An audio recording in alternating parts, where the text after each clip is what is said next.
Evet, merhabalar. Videoma hoş geldiniz. Size öncelikle kendimi tanıtayım. Adım Deniz, soyadım Hamurpet. Yaklaşık 11 aydır Workcube topluluğu içerisinde çalışmaktayım. Yazılımcıyım. Bugün size kısa bir eğitim videosu vermeye çalışacağım. Konumuz şu, Workcube sözlük nedir? Sözlük nasıl kullanılır? Ee, Arayüzdeki sayfalarımızdaki kelimeleri sözlüğe nasıl bağlarız? Bunlar hakkında detaylı bir şekilde bilgi vermeye çalışacağım. Şimdi öncelikle banka işlemleri sayfasını ele aldım. Bir tane örnek liste sayfası bu. Şimdi ben bir sayfanın sözlük ile bağlanıp bağlanmadığını nasıl anlarım? Önce bunu anlatmak istiyorum. Sağ üstte kontrol paneli var. Buna tıkladım. En altta diğer var. Diğere tıkladım. Burada bir tane checkbox var. Development mode diyor. Tıkladım, ona güncelle dedim. Güncellendi dedi bana. Sayfayı yeniden başlatıyorum. Şimdi gördüğünüz üzere kolonların sağ ve solunda hepsinin bakın bir çizgi var. Bu çizginin anlamı şu.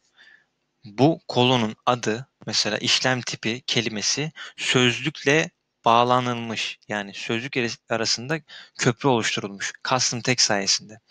Detaylı bir şekilde koddan da göstereceğim. Yani bir kelimenin sözlüğe bağlanıp bağlamadığını en basit bu şekilde anlayabiliriz. Bu bir. Ee, Bakın kontrol ediyorum, olmayan var mı? Ben mesela yaklaşık ilk 5-6 ayda aktif olarak sözlükten işte kelimeleri set etme işlemini yaptım. Bu bana çok yardım etti. Sürekli bir kelime sayfayı açıyordum. Direkt development modda bakıyordum. Ha, bu kelime set edilmemiş. Hemen koduna girip bağlantıyı yapıp işimi devam ettiriyordum. Şimdi neye değinelim? Bir tane sayfayı listeleyelim bir. Şimdi statik ve dinamik olayı burada mevcut. Şu şekilde mevcut. Şimdi sabit değerler var. Kolon adları, yukarıdaki box search'ün işte inputları, işte daha fazlasının içindeki select listler. Bunlar sabit. Müşteride de, Workcube'de de sabit olan değerler olduğu için bunları sözlüğe bağlamak kolay. Statik değerler çünkü.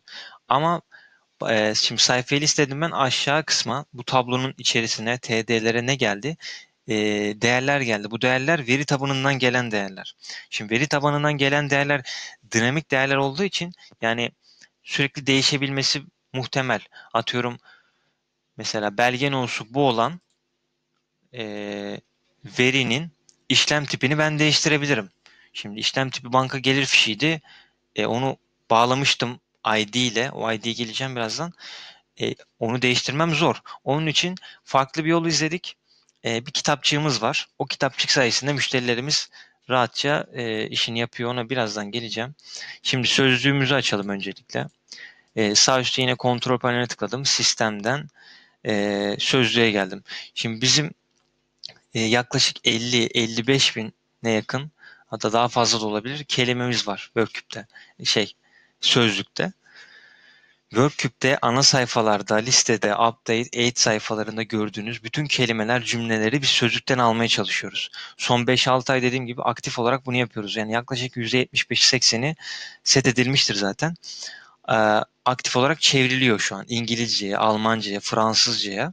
Yakın zamanda inşallah komple bu şurada gördüğünüz diller başta olmak üzere daha birçok dile çevireceğiz inşallah. Şimdi sözlüğümde şöyle bir gelelim. Şimdi banka işlemleri liste sayfasında dedik ya, statik dinamik. Şimdi statik değerlerden mesela sıra. Sırayı ben sözlüğe bağlanmadığını varsayalım. Sözlüğe bağlanmak istiyorum. Şimdi o sayfanın kod kısmı burada. Daha önce açmıştım.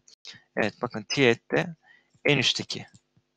Bakın sıra burada sözlüğe bağlanmış. CF Gatelang Dictionary ID'si 58577 nokta deyip açıklamayı girmiş. Açıklamayı biz bu şekilde kullanıyoruz çünkü developer arkadaş, mesela ben şu an geldim dedim ki ya burası sıra. Bu şekilde yardım ediyor. Kullanımı bu şekilde çok basit ve sağlıklı. Ben bunu mesela şöyle de kullanabilirim. Yani buraya sıra yazarım. Ya okey, ama böyle yazarsam ne olur? Sayfayı İngilizce, Fransızca, Almanca yaparım. Yine sıra gelir. Hiçbir şey değişmez. Onun için bunu bu ID nereden oluyor, ona gelelim. Şimdi mesela sıra Bunun önceki hali şöyle olduğunu varsayalım. Ki öyleydi. Ben toparlamıştım. Sıra böyleydi. Ben geldim sözlüğüme. Dedim ki buradan mesela hangi dilden hangi dile listelensin? Mesela ben Türkçeden İngilizceye listelensin. Maksimumda 150 satır gelsin dedim. Şuradaki filtre yerine sıraya yapıştırdım. Aramak istediğim kelime. Şimdi bu bana içerisinde sıra geçen bütün kelimeleri, cümleleri sıralıyor bana burada.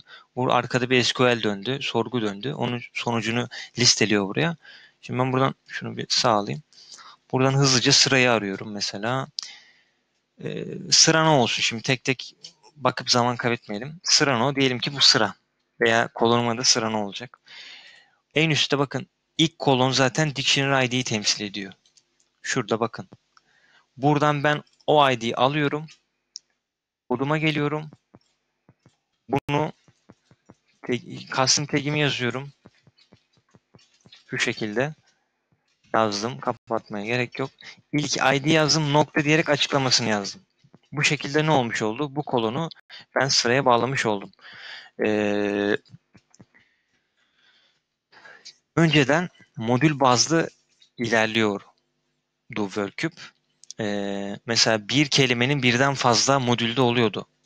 Mesela sıra kelimesi atıyorum vardır. 3-4 tane 5 tane vardır sözlükte. Biz artık onu teke indirdik. Dictionary ID birincil anahtar mantığı görür. Yani TC kimlik no mantığı da görür. Tektir. Tek olduğu için hem erişimi rahat hem de sistemi yormaz. Bu şekilde ilerlemeye çalışıyoruz. E, Dictionary ID bu şekilde kullanılır. Sözlüğü anlattım. Sözlük yapısını, mantığını. Sözlük olmazsa olmazımız bizim canımız ciğerimiz. Onun harici her yaptığımız sayfayı aynı zamanda sözlüğe bağlarız kelimeleri, cümleleri ki sadece Türkçe, Türkiye olarak düşünmüyoruz. Global bir kafada ilerlediğimiz için. E, onun harici anlatacağım bir şey yok. Fakat ben bir tane wiki maddesi yazmıştım. Burada işte dil custom tagleri ve kullanımı başlığı altında işte ne olduğunu detaylı bir şekilde anlattım. Burada işte nasıl kullanıldığını, birden fazla kullanımı da mevcut önceden. Mesela demiştim ya modül bazlı. Mesela önceden CF getLang no vardı. Modül numarasını giriyordun, açıklamaya giriyordun. Veya getLang main no vardı. Veya direkt getLang vardı.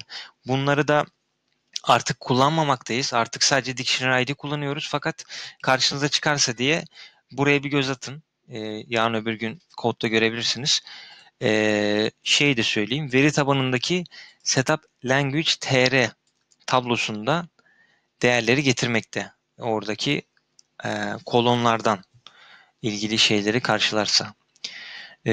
Onun harici dediğim gibi buraya incelerseniz daha detaylı fikir sahibi olursunuz. Onun harici Classroom'da benim bilgilerim mevcut. Aklınıza soru takılırsa oradan tekrar bana ulaşabilirsiniz deyip videoyu kapatıyorum. Teşekkür ediyorum. İyi çalışmalar diliyorum size. Görüşürüz.